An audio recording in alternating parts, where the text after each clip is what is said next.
الحمد لأهله والصلاة لأهلها أما بعد أعوذ بالله من الشيطان الرجيم بسم الله الرحمن الرحيم من أجل ذلك كتبنا على بني إسرائيل أنه من قتل نفسا بغير نفس أو فساد في الأرض فكأنما قتل الناس جميعا ومن أحياها فكأنما أحيا الناس جميعا صدق الله العظيم وصدق رسوله النبي الكريم ونحن على ذلك لمن الشاهدين والشاکرین والحمد للہ رب العالمین۔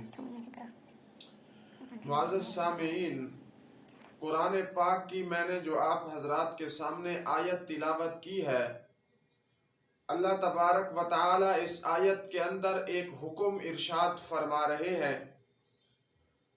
فرمایا کہ اگر کسی نفس کو بغیر کسی عذر کے کہ اس کا کوئی گناہ نہیں ہے قتل کر دیا جائے، فرمایا کہ قتل کرنے والا آدمی ایسا ہے گویا کہ اس نے اس روئے زمین کے تمام انسانوں کو قتل کر دیا۔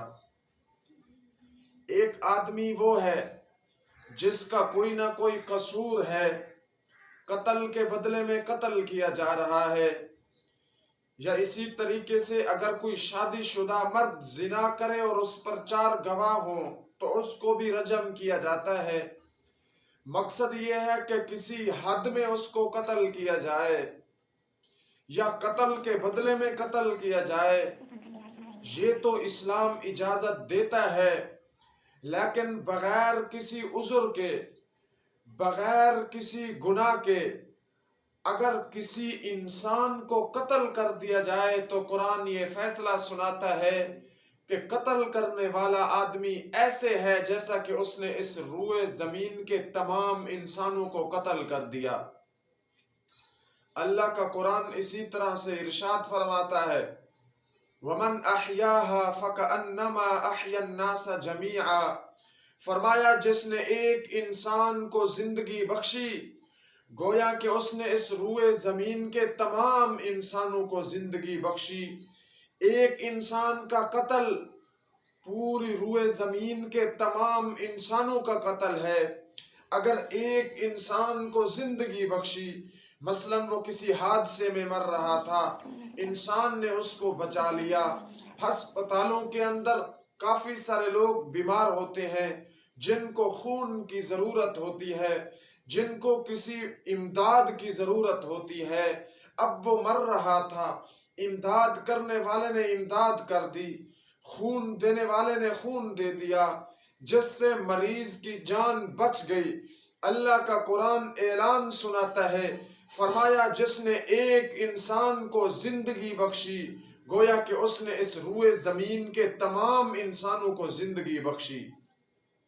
معزز سامعین، حالیہ زمانے کے اندر 4 مارچ بروز جمعۃ المبارک 2022 کو پشاور کے اندر قصہ خانی بازار میں شیعہ حضرات کے امام بارگاہ کے اندر بوقت نماز جمعہ جو ان پر حملہ کیا گیا، یہ جو شیعہ حضرات پر حملہ کیا گیا ہے اس کی بھرپور اور شدید ترین الفاظ میں مذمت کرتے ہیں اور حکومت سے مطالبہ کرتے ہیں کہ جن ملک دشمن قوتوں نے یہ سازش کی ہے ان کی اس سازش کو بے نقاب کیا جائے، اور حملہ آوروں کی یہ جو ٹیم تھی یا جو سازش تھی اس کی مکمل طور پر تحقیق کی جائے اور ان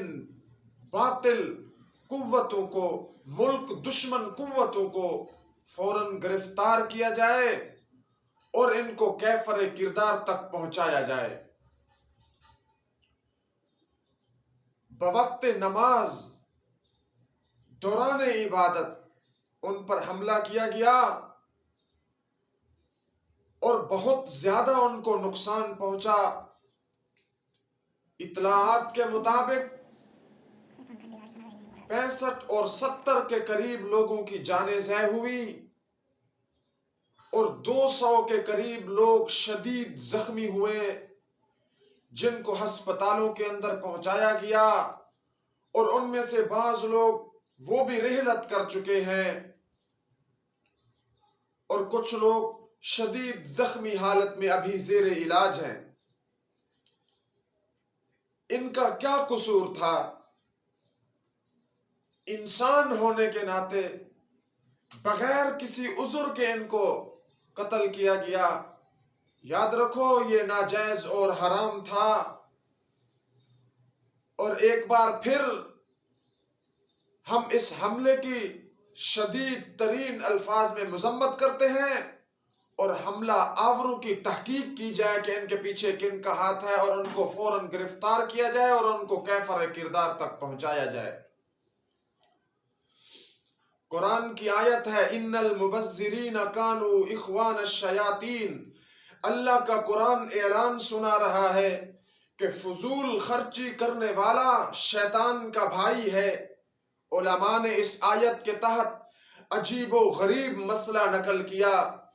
فرمایا کہ بھائی، اگر کوئی شخص بغیر کسی ضرورت کے پانی کو ضائع کرتا ہے تو یہ بھی فضول خرچی کرنے والوں کے اندر شامل ہو جائے گا، اور قرآن کی اس آیت کے تحت اس وعید کے اندر بھی داخل ہو جائے گا کہ یہ شیطان کا بھائی ہے۔